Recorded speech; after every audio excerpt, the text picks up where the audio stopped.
crois que toutes les personnes intéressées par explorer l'espace et l'IA sont présentes.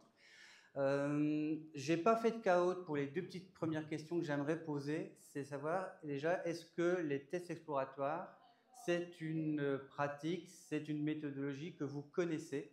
Alors, ceux qui connaissent, pouvez-vous lever la main? Parfait. Et autre question, y a-t-il parmi vous qui utilise les tests exploratoires? Parfait, je vous remercie. Alors, on va partir, si vous voulez bien, dans cette présentation, voir un peu, dans un premier temps, c'est quoi des tests exploratoires, et ensuite répondre à cette question, est-ce qu'on peut les augmenter par l'IA? Donc, bonjour à tous, donc, moi c'est Dimitri Doigt, je suis Practice Leader Test chez Sogeti. Je suis consultant expert testing, expert parce que, bon, 17 ans, je prends des rides, on va dire. Automaticien notamment sur Tricentis Tosca et Playwright. J'interviens également en tant que quality coaching pour accompagner les équipes et les clients dans la transformation et l'amélioration de la qualité, et ce, dans différents secteurs d'intervention. Voilà un peu mon pédigré. Alors, les tests exploratoires, peut-être que certains se disent, oui, ça ne fait que quelques années que ça existe, mais au final, c'est M. Sem Kanner qui en a parlé la toute première fois en 1988 lors des CDS, des Context Drive School, où il a eu cette phrase qui est « créer de nouvelles séries de tests est maintenant risqué. Plutôt que perdre du temps dans de la planification, essayez des tests exploratoires qui vous intéressent. » Donc, contrairement à certaines personnes à qui je pose la question, les tests exploratoires, à ton avis, ça existe depuis combien de temps? Oh, bah, je sais pas, ça fait 5 ans que je fais de la qualité, donc à mon avis, 7-8 ans. Non, ça remonte bien plus loin dans le temps au niveau de la mise en place et la mise en pratique. Et ensuite, en 2002, le CDS, donc toujours le Context Drive School, a redéfini en termes d'exploration pour donner un peu plus de contexte sur comment on va faire des interrogations déterminées. C'est-à-dire qu'aujourd'hui, les tests exploratoires, ce n'est pas un gros chaos. Ce n'est pas se dire, OK, on a 2-3 heures devant nous. Alors déjà, c'est rare en tant que qualiticien de se dire, on a du temps, on a fini avant la mise en production.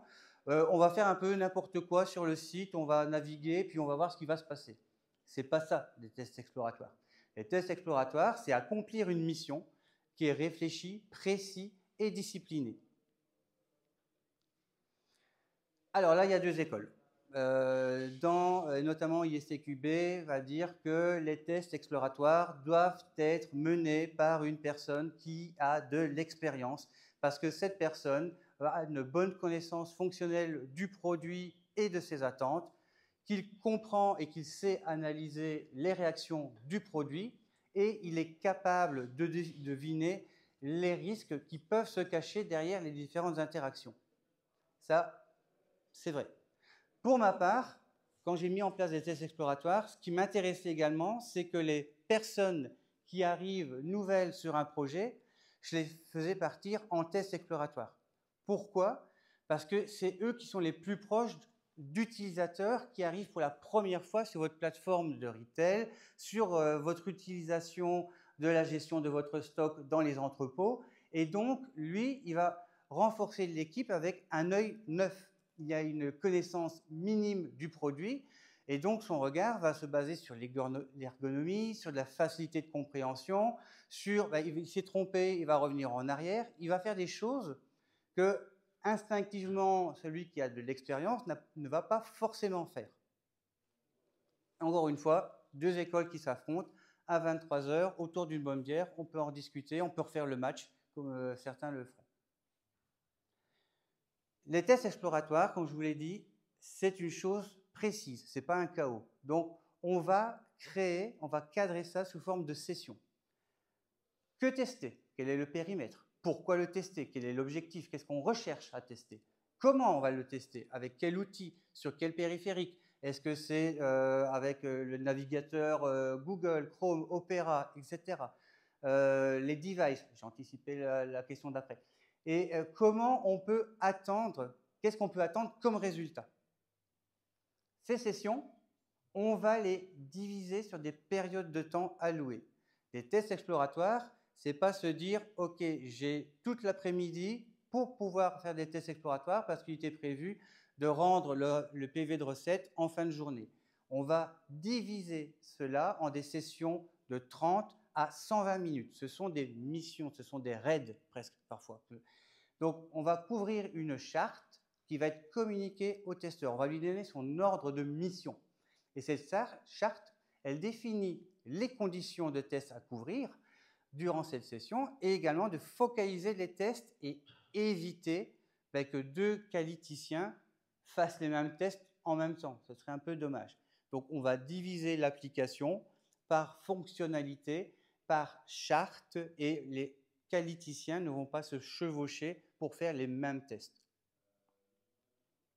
Un exemple de mission, on veut explorer une story, une exigence, une fonctionnalité, avec telle ressource, avec telle contrainte, pour vérifier tel risque. Donc, on voit clairement que les tests exploratoires sont précis, sont dirigés. Donc, il y a ici un exemple, explorer l'édition de profils avec différents utilisateurs et de vérifier les droits des différents utilisateurs. Un administrateur et un invité ne peuvent pas avoir les mêmes options, par exemple. Quand est-ce qu'on part en exploration? Il peut y avoir plusieurs contextes. Jusqu'à présent, j'ai pris l'exemple, on a du temps, donc on va faire des tests exploratoires. Mais il peut y avoir d'autres fonctions. Quand on a peu de spécifications fonctionnelles. Il m'est déjà arrivé d'arriver dans des équipes où je suis intéressé de savoir un peu le patrimoine de test, de connaître l'application, d'avoir les US. Et je me suis transformé en Indiana Jones à la recherche de l'US perdu. Donc, pour gagner du temps, on part en session test exploratoire. On commence à explorer l'application et on va faire de la rétro-recherche. Donc, on part de ce qui existe et on va se poser les questions pour aller retrouver les bonnes fonctionnalités. Autre élément, reproduire un bug, une anomalie, une divergence particulière qui a été définie et déjà identifiée par des tests. Donc, un test, c'est simple, je vais du point A au point C, X, Y, Z, ça dépend le nombre de pas de test. Mais à côté de ça, on peut également dévier. Et donc, c'est là où les tests exploratoires vont prendre les sentiers battus à côté du test classique. Justement, dans l'objectif de diversifier les tests et potentiellement découvrir des nouveaux cas de tests à rédiger suite aux tests exploratoires. Et dernier, jusqu'à présent, je vous dis, on a du temps, on va faire des tests exploratoires. Parfois, c'est l'inverse, où on a un manque de temps, on doit rapidement partir en production. Les sanity checks, on n'aura pas le temps de tout faire. Donc, qu'est-ce qu'on va faire à côté? On va faire des tests exploratoires avec nos missions qui sont déjà écrites et sur lesquelles on va se baser. Après une exécution de test exploratoire, on ne va pas aller boire un café, on s'est dit « Ok, on a fait notre mission, merci, au revoir ». Au contraire, les tests exploratoires, juste après, il y a une phase de reporting. Donc, s'il y a une détection d'un bug, d'une analyse, d'une divergence, on va fournir les informations aux développeurs pour analyse et correction si nécessaire. Donc, pour pouvoir lui envoyer le reporting, il faut être capable de lui dire par où on est passé. Et donc, c'est important de concevoir et de garder le schéma, le chemin qu'on a fait pendant les tests exploratoires.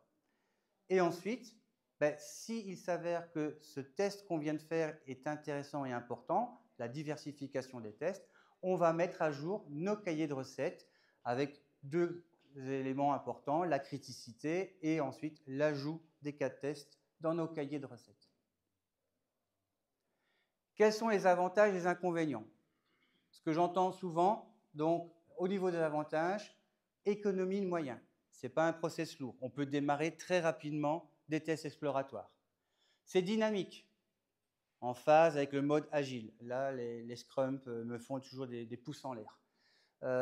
Détection de bugs non formels, ça j'approuve énormément, étant donné qu'on part en test exploratoire, c'est là où on peut découvrir des choses qu'on n'aurait pas découvert si on était resté sur les sentiers battus. Test effectué en vision utilisateur. On se met à la place, on va y arriver, de personnes réelles. C'est pour ça que j'aime bien avoir des personnes avec un œil neuf sur une application pour avoir leur avis et leur façon de sentir si l'application est ergonomique, si elle est facile à prendre en main, si on a été intuitif, si on a été jusqu'à la validation du panier de commande rapidement et facilement, ou si après 1 ou 2 secondes de chargement de la page, il est parti sur un autre site de retail. Flexibilité et rapidité d'exécution et test basé sur l'expérience et sur l'intuition. L'expérience, la personne qui a l'expérience, comme je vous montrais tout à l'heure, l'intuition, où je trouve que les personnes nouvelles sur une application en ont plus que la personne experte qui a déjà l'habitude de connaître ses chemins, même si sur des tests exploratoires. C'est un peu un point de vigilance sur l'expérience des personnes. Au niveau de l'inconvénience, des inconvénients, pardon, pas de couverture d'exigence, ce qui veut dire que certains points peuvent être négligés. Est-ce qu'on on ne peut pas répondre, est-ce qu'on a couvert l'ensemble de nos cas de test? Non, on a fait des tests exploratoires, donc on ne peut pas être certain qu'on a couvert toutes les exigences. La pertinence des tests et des résultats, comme on l'a dit, dépend de l'expérience des testeurs. Certains testeurs vont pouvoir faire des tests exploratoires et dire « ouais, il y a peut-être quelque chose, mais je ne suis pas sûr, je continue ». Voilà, là on touche vraiment sur le rôle d'un qualiticien qui est d'être curieux, de s'interroger de tout et, comme je dis toujours, d'avoir le nez qui chatouille quand il détecte quelque chose qui ne lui semble pas normal. Et ça, c'est humain. Il est difficile de capitaliser sur des tests exploratoires car au final, il y a peu de tests qui vont être écrits. On va faire beaucoup de tests exploratoires, mais finalement, on ne va pas tous les écrire. Il y aura certains, si on détecte des anomalies, qui vont être écrits, mais sinon, l'ensemble va rester volatile. Et dernier point, les tests exploratoires ne sont pas automatisables. Maintenant, on va voir si l'IA peut nous aider. Avant, est-ce que vous avez des questions par rapport aux tests exploratoires? Oui? Quand est-ce qu'on s'arrête? Les sessions ne vont pas plus de 30 à 120 minutes. Donc, une session de test exploratoire, selon on peut même le mettre dans le cahier de recettes, on peut définir que voilà, une session de test exploratoire, c'est 30 minutes, ou une session exploratoire, c'est 120 minutes. Après, combien de sessions? Ça, c'est encore une fois au niveau du projet, au niveau de ce qui est embarqué du sprint, au niveau de la criticité de la mise en prod et au niveau du temps qui nous reste. Si on ne l'a pas anticipé et si ce n'est pas dans la politique de faire des tests exploratoires après les tests classiques. Oui? Est-ce qu'on peut se baser seulement sur les tests exploratoires pour go, no go, par exemple? On rejoint un peu les avantages et inconvénients. Moi, personnellement, je dirais non, parce qu'il y a quand même la couverture de tests, le sanity check, l'essence même qu'il faut faire. Pour moi, les tests exploratoires, c'est un élément complémentaire. Mais comme on l'a vu, il y en a certains qui, par manque de temps, on va faire que des tests exploratoires. C'est risqué, mais j'ai envie de dire, le rôle du qualiticien, c'est d'alerter sur un manque de temps. Et qu'est-ce qu'on fait? Est-ce qu'on réduit le sanity check? Est-ce qu'on fait les tests exploratoires qu'on a rangés sur l'étagère avec les différentes stratégies? On va en parler dans 30 secondes. Voilà, ce n'est pas à lui de prendre la décision. Moi, personnellement, je ferai du sanity et si besoin, des tests exploratoires sur des endroits sensibles. Mais encore une fois, ça, c'est avec les responsables de l'équipe. Il y avait une question là-bas? Oui?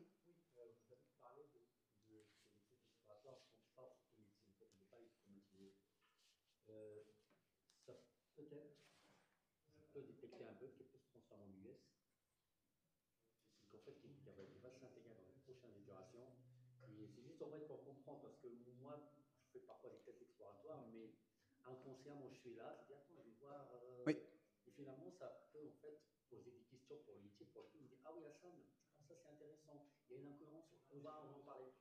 Et c'est pourquoi moi, les tests exploratoires, j'ai jamais fait dans mon expérience, on dire ok, ce matin là, je vais voir. Ça vient comme ça, je suis en train de tester une US, je dis je vais voir comment ça se passe. Mhm. Et voilà. Oui, c'est ce qu'on disait avec le fait qu'on a un cas de test qui va de A à C à Z et qu'à un moment donné, ben tiens, c'est bizarre, il se passe quelque chose à côté et je sors du sentier battu. Ouais. Et on ne va pas dire qu'on est rentré dans une session de test exploratoire, mais alors j'aime bien la comparaison, c'est on part en vacances, on sait qu'on va arriver à tel endroit, mais s'il y a un petit panneau avec super panorama par là, ben hop, on va s'arrêter, faire des photos et puis on reprend notre chemin, quoi. Mais ce que je veux dire par automatisable, c'est, alors, je ne prends pas l'IA, hein, je veux dire l'automatisation pure, on ne peut pas se dire, voilà, je rentre en session de test exploratoire et je crée des tests automatisés. C'est cette partie-là, quoi. C'est bon? Oui. Moi, je ne comprends pas c'est quoi la différence entre un test exploratoire et des tests de régression. Parce que quand un nouvel arrivant il arrive, oui, il fait des tests d'exploration, enfin exploratoire. Mais quand on est déjà sur le projet, on a une expérience, est-ce qu'on appelle ça des tests exploratoires ou des tests de régression, de non-régression? Alors, les tests de régression, c'est j'ai un cahier de tests physique, j'ai des cas de tests. Des tests exploratoires, on va y arriver, voilà, je fais un petit teasing de ce qui va arriver, je me dis, voilà, je me mets dans la peau d'un utilisateur et je vais aller faire une commande sur mon site de retail, sauf que la personne est indécise. Donc, elle va mettre dans le panier, elle va le retirer, elle va en mettre 2, puis elle s'est trompée, elle va en remettre 1. Ça, c'est pas écrit dans un cas de test. On ne se dit pas d'écrire un cas de test avec mets dans le panier, puis retire, puis tu vas en remettre un, puis tu retournes là, puis voilà. Le test exploratoire, c'est du freestyle, si je devais prendre un terme ainsi.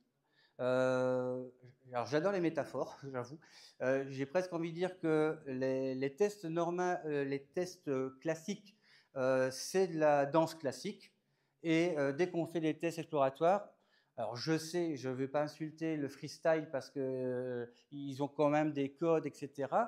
Mais on se dit, le mec il improvise là, il est parti, quoi.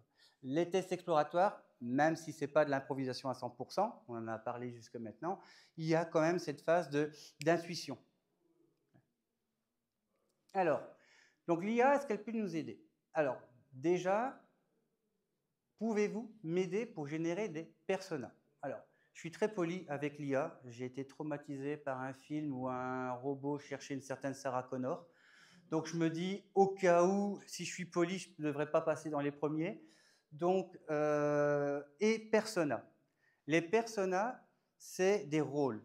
Les tests exploratoires, la partie, on va dire, la plus difficile, c'est se dire que je vais quitter mon rôle de qualiticien et je vais me mettre dans le rôle d'un autre utilisateur.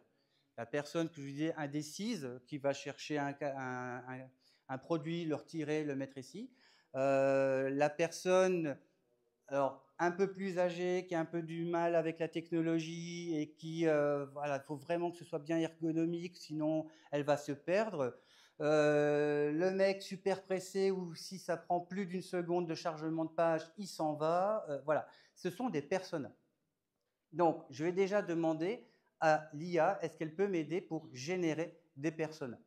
Alors, ce sont les vidéos, je me suis mis au cas où il n'y aurait pas de Wi-Fi ni rien, donc on va simplement, hop, je prends la souris, elle arrive, et je vais commencer à questionner l'IA. Hop, je donne 30 petites secondes. Voilà. Alors, vous allez voir que tout cela s'est fait en moins d'1 heure. Toutes les vidéos que je vais vous montrer, il y a eu moins d'1 heure. Donc, ce qui veut dire qu'on va avoir un résultat avec 1 heure de réflexion et qu'on peut pousser encore beaucoup plus loin. L'idée, c'est que autant demander à l'IA comment elle travaille. Donc, moi, ce que j'ai fait ici, c'est que je lui ai demandé si elle connaît les principes de persona pour les tests exploratoires.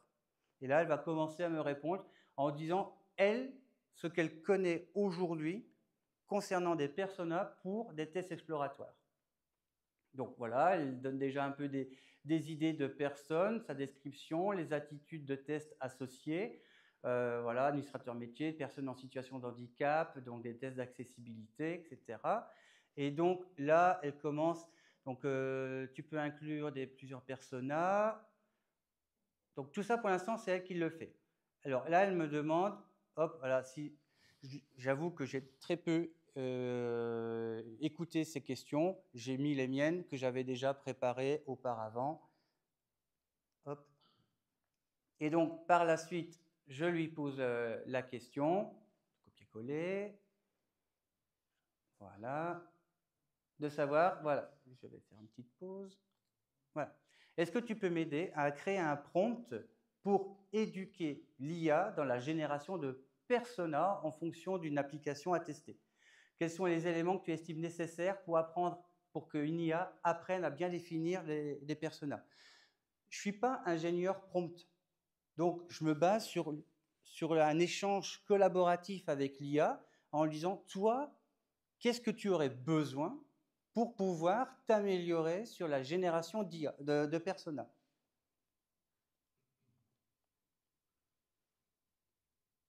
Hop. Voilà. Et donc là, il va me donner un peu les différents éléments qu'il a besoin, du contexte. Tout ça, vous l'aurez, hein, donc je ne vais pas le lire à 100%. Voilà, des objectifs, les comportements et caractéristiques, l'objectif du persona. Et là, voilà, il me génère un prompt que je peux utiliser.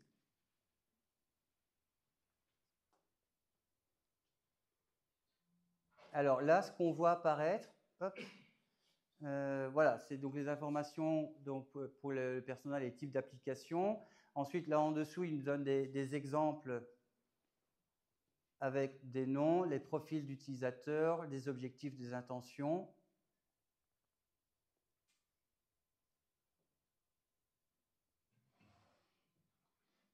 Voilà. Donc là, même principe. Je vais continuer à la solliciter et à lui demander des informations.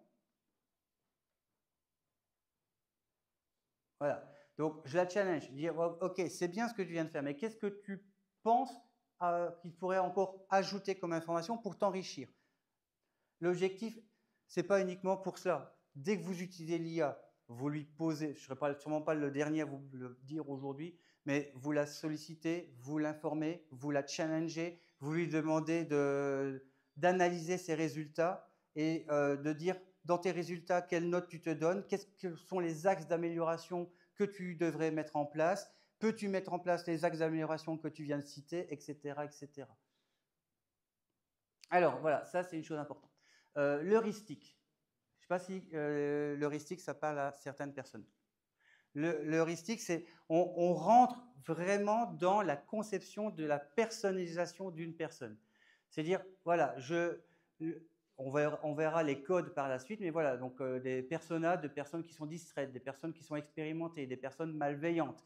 Voilà, ils travaillent là-dessus et donc on va avoir des codes heuristiques qui sont sous forme de langage CRA, CRP, qui sont des termes propres à une définition d'heuristique. On aura l'occasion de le voir après. Donc voilà, là il me donne un peu tous les éléments de la structure.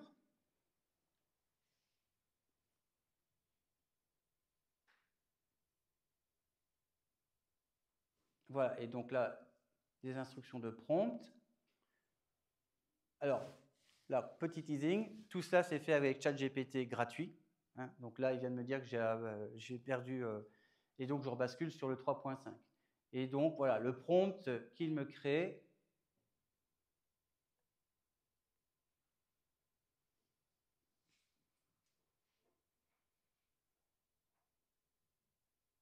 Voilà, et on est arrivé au bout du prompt pour la création. Là, je viens de créer le prompt que je vais utiliser pour générer des personas. Je n'ai pas encore créé mes personas. Et donc maintenant, hop, je vais lui copier ce qu'il vient de me générer.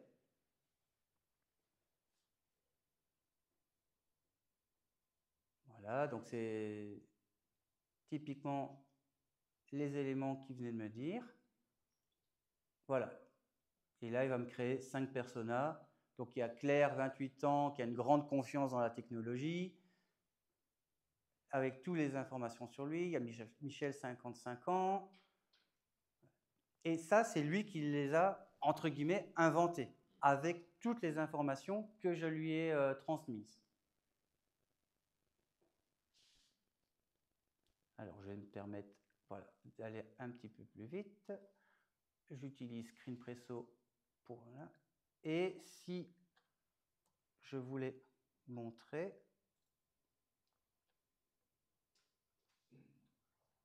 hop, ces informations, je les ai mises dans un fichier Excel et elles sont prêtes pour être intégrées dans le prompt de génération des tests exploratoires. Alors, vas-y. Maintenant, on va créer le prompt pour les tests exploratoires. Et donc, même manière, voilà. En tant qu'expert en automatisation et en tests exploratoires, est-ce que tu peux me lister sous forme d'un tableau les éléments que tu as besoin afin de générer des tests exploratoires?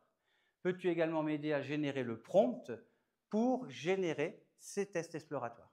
Et donc là, on va commencer à collaborer ensemble sur quels sont les éléments que tu as besoin de connaître pour créer des tests exploratoires adaptés à ma situation. Oui? Lui demander quoi? Parce que avec le prompt qui va me générer à la fin, je suis vraiment plus rassuré, plutôt que, entre guillemets, lui dire, voilà le site, alors je vais prendre nos amis Tricentis, quoi? Oui, mais là, je pars du principe que ces inputs, je ne les connais pas. Donc, je lui demande quels sont, pour être au maximum le plus précis, je vais lui demander quels sont les inputs qu'il a besoin. Alors, je vais aller en accélérant parce que ce prompt-là, il prend le plus de temps.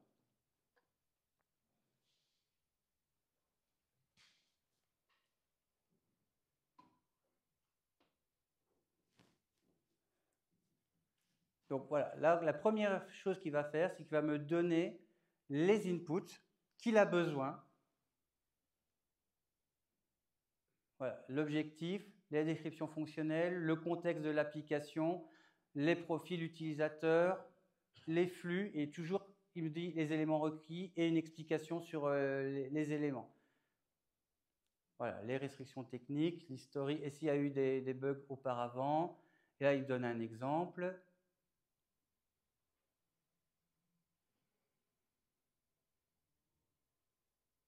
Alors, voilà.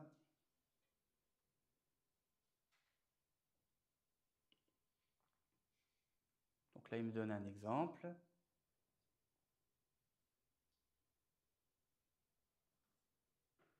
Voilà, ici, on a les termes de l'heuristique. Donc ici également, lui, il parle d'heuristique. Donc on parlait tantôt, voilà, un heuristique CRAP, Claim, Realities, Activities, Product. Oui. Oui.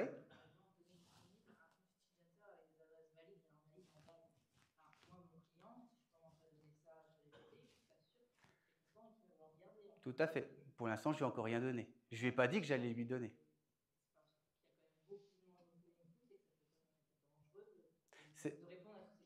Oui, bah après, là, il me donne un tableau d'éléments qu'il, lui, il trouve intéressants. À moi de savoir si je lui donne ou pas ces informations, tout simplement. Mais je suis d'accord avec vous. C'est pour ça que, encore une fois, il ne faut pas prendre argent comptant. Ces éléments-là, après, je vais les travailler et je vais mettre les éléments que j'estime, moi, nécessaires, intéressants, importants, et encore une fois, en relation avec le client. Donc, après, il y a aussi des... Ça dépend. Là, j'ai pris ChatGPT, je suis chez moi tranquille, peinard, avec une démonstration. Il y a certains clients qui ont leur propre environnement et tout ça est avec leur propre IA sécurisé. Et tout ça, bien sûr, on ne le fait pas dans un coin. On travaille en collaboration avec les responsables de l'équipe, avec les responsables de la sécurité, etc. Mais très question judicieuse, tout à fait.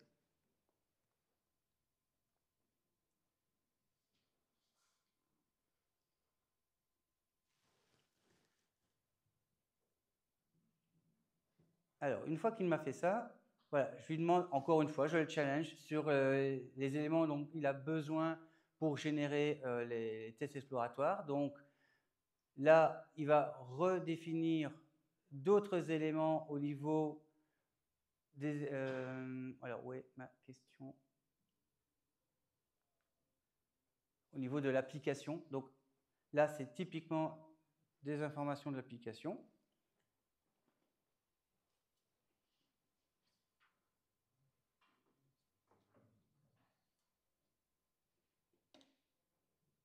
J'essaie de voir. Voilà. Donc ici, encore une fois, voilà, tous ces éléments-là, voilà, plus on m'alimente avec des modèles, plus je vais être pertinent. Mais encore une fois, tu es gentil, mais je vais choisir moi-même les données que je vais te donner. Voilà, et donc au fur et à mesure voilà, des cas pratiques, les bonnes méthodes heuristiques, les structures de données, voilà, là je fais simplement une redescente des éléments. Voilà, et là à la fin, voilà, je lui demande de me créer le prompt avant les informations à fournir.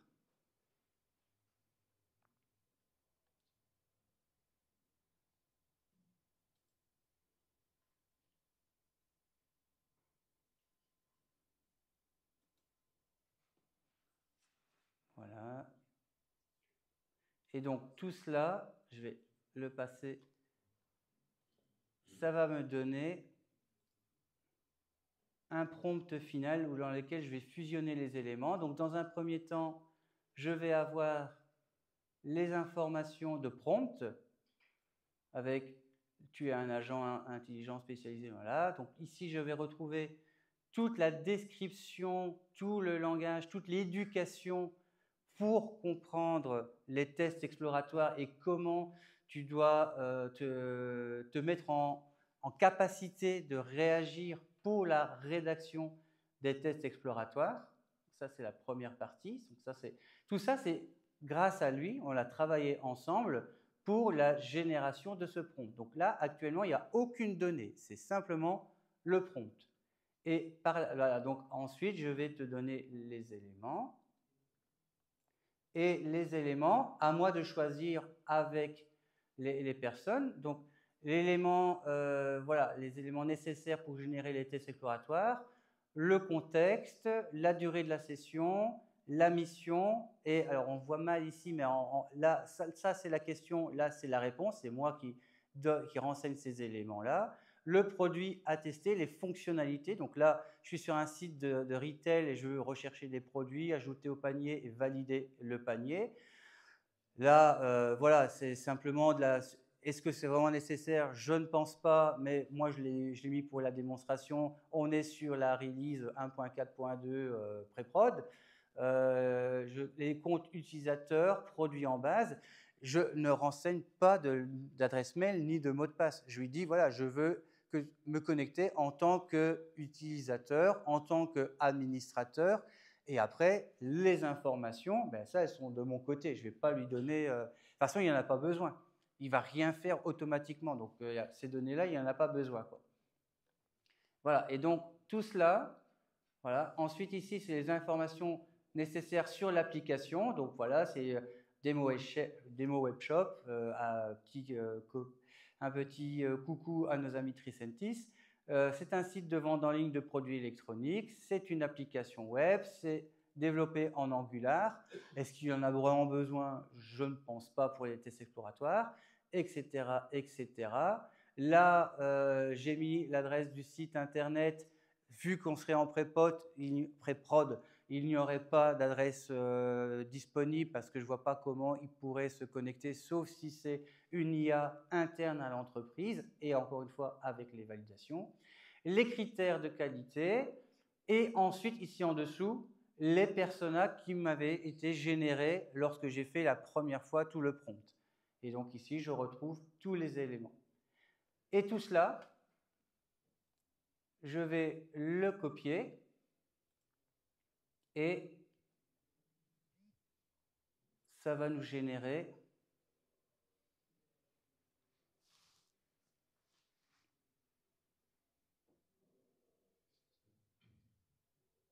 donc c'est bien le même fichier que je viens de vous montrer.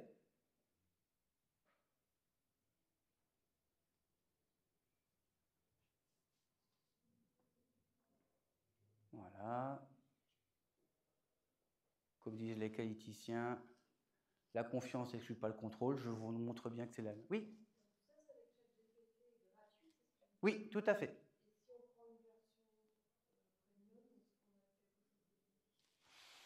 J'ai pas fait le test, mais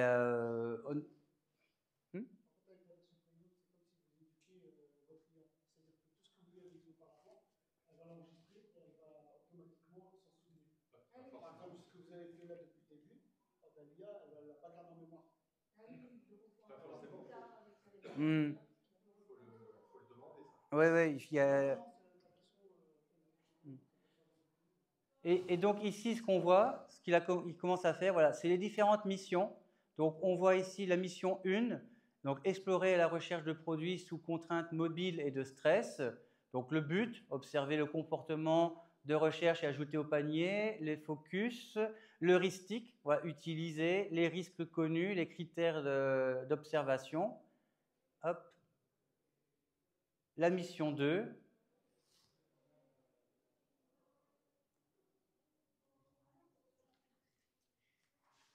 Et j'aimerais aller jusqu'à la fin parce que je pensais m'arrêter. Et puis, j'ai vu cette proposition et je me suis dit, tiens, allez hop, je suis intéressé, j'aimerais aller un peu plus loin.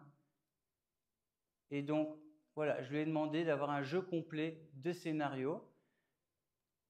Voilà, et là, il va plus loin.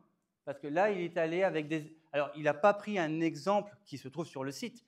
Voilà, c'est un smartphone XYZ, donc à moi de choisir. Mais voilà, là, il a été plus loin. C'est qu'on ne s'est pas simplement donné la mission de ce qu'il faut faire, il a proposé des chemins pour aboutir à la mission. Et ça, j'avoue que dans la première partie que j'avais fait pour les tests, ben, je n'avais pas eu la question.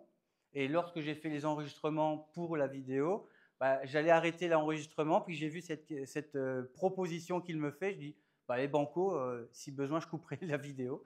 Mais voilà, je trouvais que c'était intéressant et important de partager ce dernier point sur l'accompagnement par l'IA autour des tests exploratoires.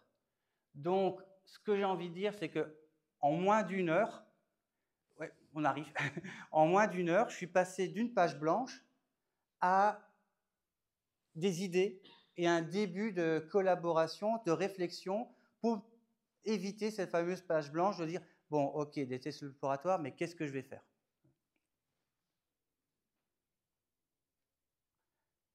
Est-ce que vous avez des questions? Monsieur? Oui. Écris-moi la question et écris-moi la réponse. Et vous balancez un prompt qui fait un truc genre 500 lignes. Comment vous garantissez que l'IA saute pas une ligne ou deux et que, parce que au fur et à mesure, le prompt est de plus en plus gros, là, surtout le dernier que vous avancez, comment vous garantissez que l'IA n'a pas sauté 2-3 lignes et qu'elle n'a pas un peu manqué des informations qui peuvent être importantes? Vous devez tout relire, tous les tests exploratoires, un par un, jusqu'au... Oui, bien sûr. Alors, je fais une petite parenthèse. Chez Sogeti, on développe un outil d'assistance au niveau des QA, des Scrum et autres par l'IA, ça s'appelle Amplifier. C'est développé en Inde par nos ingénieurs prompt. Et ici en France, on a 150 key people, experts qualiticiens, qui analysent les résultats.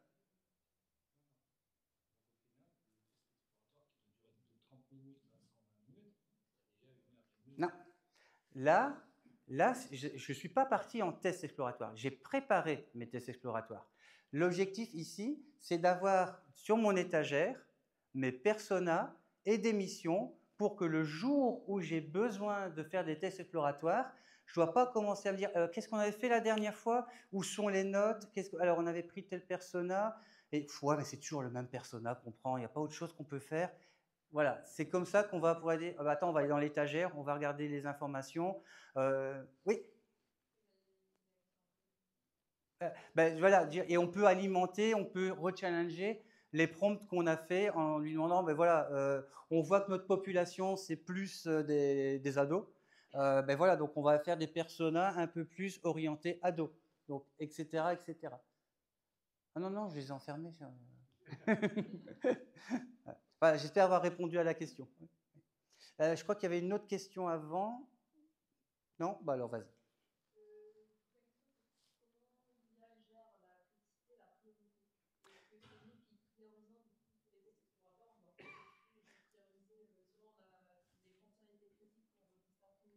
C'est intéressant. Je lui ai pas demandé de mettre ça dans le prompting. Mais si je devais maintenant améliorer, je lui demanderais comment intégrer la criticité et sur quel élément te baserais-tu pour me donner un ordre de mission par criticité. Oui. Pour rebondir, je pense que l'IA nous aide en fait à gagner du temps. C'est sûr qu'il va rater des choses, c'est sûr qu'on peut sauter les étapes, on va commencer une fois, peut-être à utiliser, mais notre expérience nous permet en fait de compléter ce qui manque. Tout à fait. Il n'est pas là pour faire les tâches, Mmh.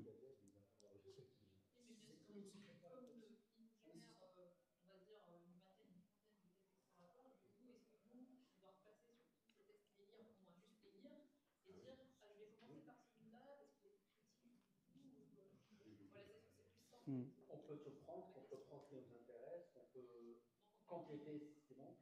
Ça serait bien qu'ils nous les organisent déjà. Mmh. Mais là, c'est voilà, on rentre en collaboration avec lui à ce moment-là. Ouais. Il y a une question, oui. Est-ce que vous n'avez pas l'impression que c'est trop cadré en fait et qu'on sort du test exploratoire? Parce que justement, le principe du test exploratoire, c'est d'explorer un cadre qui est fini, donc de faire un peu tout ce qu'on veut, de donner à un humain la possibilité de faire un peu tout ce qu'on veut dans ce cadre-là. Alors que là, il nous enferme dans des cadres qui sont de plus en plus petits et il reste dans son cadre. Il y a deux écoles. Je veux dire, oui, en effet, il va nous donner une direction. Mais pour les personnes qui n'ont rien dès le début, qu'une page blanche, est-ce que ça ne va pas les aider à faire le premier pas et se dire, OK, j'ai compris maintenant comment c'est un ordre de mission. Ben, le prochain, je le ferai moi-même.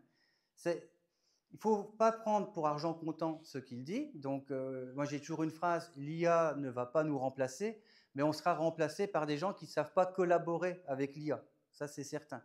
L'IA, il faut l'utiliser, il faut le challenger et il faut utiliser notre expérience et notre expertise pour ne pas le prendre pour argent comptant. Et pour revenir à cette question, je pense que ça peut aider les personnes qui se disent on n'a jamais fait de test exploratoire, on aimerait en faire, comment on fait? Et est-ce qu'on peut avoir un premier exemple? Voilà. Et après, ben oui, on continue avec, en lui sollicitant des criticités, où on se dit, OK, maintenant, on va faire nos propres personas et nos propres tests exploratoires. Oui? Pourquoi pas avoir pris la version payante pour pas avoir la dégradation du modèle? Alors, pour deux raisons. La première, je ne l'ai pas à titre perso. Et deuxièmement, je ne pense pas que vous ayez tous une version payante. Donc, ce que je voulais, c'est être au plus proche de tout le monde, dire, ben, voilà, avec une version gratuite, ce qu'on peut faire. Ouais, tout simplement. Oui? Et la recherche approfondie, est-ce que vous avez testé pour votre cas d'usage? Il y a la recherche approfondie où vous donnez le prompt au final et il va prendre parfois entre 10 et 20 minutes pour générer quelque chose de très solide, quoi. Où il a recherché étape par étape sur le web, il est allé consulter des sites spécialisés. Non, je n'ai pas été jusque-là. Encore une fois, ce prompt, pour moi, il n'est pas fini. En une heure, on ne peut pas dire que voilà le prompt. Je suis pas, je veux dire, sur LinkedIn, on voit des gens qui disent voilà, je vous mets mon prompt à disposition, etc. Non, rien à voir. Ça, c'est une première base. Et il demande qu'il y a une chose, c'est évoluer, c'est améliorer avec, comme vous dites, avec les tests approfondis. Voilà, c'est qu'une première base, quoi. Tout à fait. Ouais. Alors, il y avait une question, puis oui. Moi, ma préoccupation, c'est de savoir si l'intérêt principal de faire des tests exploratoires avec l'IA, est-ce que ce n'est pas d'avoir quelque part une base écrite des tests exploratoires qu'on fait? Parce que derrière, je me dis, lorsque je prends le temps, par exemple, lorsque je suis sur un projet et que je prends le temps de pouvoir ressortir tous ces comptes-là, est-ce que je ne cours pas le risque de mettre plus de temps à faire sortir le prompt que de faire le test exploratoire lui-même? J'ai envie de faire une comparaison avec l'automatisation. C'est-à-dire, l'automatisation, est-ce que ça vaut le coup de prendre du temps d'automatiser un cas de test, alors que ce temps pourrait être utilisé pour jouer plusieurs fois ce test? Si on veut rentrer dans les ROI, je crois qu'à un moment donné, si on a vraiment cette culture de mettre des tests exploratoires, le fait d'avoir demandé à l'IA et d'avoir pris le temps de lui demander des éléments, ben, on s'est enrichi d'éléments qu'on va pouvoir réutiliser. Donc, encore une fois, voilà, il y a deux écoles. Si on est quelqu'un qui a l'habitude de faire des tests exploratoires et avoir l'expérience de l'application, je dis, OK, moi, je n'ai pas besoin de l'IA et je vais faire mes propres éléments. Mais je suis certain que même cette personne, à un moment donné, va se dire, l'IA, qu'est-ce qu'elle me proposerait? Pour se dire, allez, je ne reste pas complètement fermé, j'ouvre mes chakras et je regarde ce qu'elle me propose comme persona. Ne fût-ce que les personas, même sans aller jusqu'à les tests exploratoires complets, quoi. Ah, il y avait une question par là.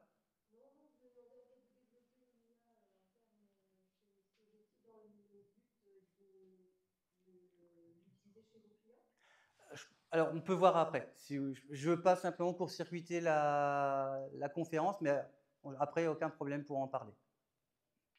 Oui. Donc, les tests explorateurs, normalement, ils ne sont pas destinés à être réutilisés. Bah, théoriquement. Sinon ça va devenir des tests de non-régression. Ce n'est pas le même concept. Oui, c'est pour ça que les personas, eux, peuvent être réutilisés, surtout. Après, là, c'est vrai que la dernière étape qu'il nous a fait en créant lui-même les scénarios, bah, c'est la petite cerise sur le gâteau. Oui, entièrement d'accord. C'est vrai qu'on peut être très vite... Oh, 2 minutes, merci. On peut être à la frontière de se dire, est-ce que ce qu'il m'a donné, ce n'est pas déjà des cas de test à réutiliser? Mais d'un autre côté, est-ce que ce n'est pas des cas de test que je n'avais pas? Et donc, est-ce que ce sont des tests exploratoires, le temps de les faire et puis de dire, tiens, c'est intéressant et je les rajoute? Encore une fois, pour ma part, je ne pense pas que tout est noir et tout est blanc. Voilà, soit on est ISTQB pur, les tests exploratoires, ça ne doit pas être écrit, je ne veux pas une IA qui va me les écrire et je pars en mission avec mes personas. Ou alors, ben, tiens, je voudrais voir un peu ce qu'elle me propose comme parcours. Et de par ces parcours, je peux encore prendre des sentiers à côté. Les tests exploratoires, voilà, je finirai par rapport à cette question. J'ai cité tout à l'heure M. Sen Katner. J'ai sûrement écorché son nom, je m'excuse auprès de lui. Si vous avez l'occasion, n'hésitez pas à lire son livre sur les tests exploratoires. C'est vraiment très intéressant. C'est un peu comme certains qui mélangent les smoke tests avec les tests de non-régression. Pour moi, c'est deux choses. C'est vrai, du loin, ça ressemble, mais ce n'est pas les mêmes rôles. Test de non-règle, c'est qu'on va en prod, il faut qu'on soit vraiment rigide pour voir qu'il n'y a pas d'impact. Alors que le smoke test, ça nous permet un peu de détecter des régressions pendant le sprint. Je ne sais pas si... Et après, j'ai envie de conclure sur simplement cet élément, c'est que notre but, c'est d'améliorer la qualité. Voilà. En tout cas, merci à vous tous.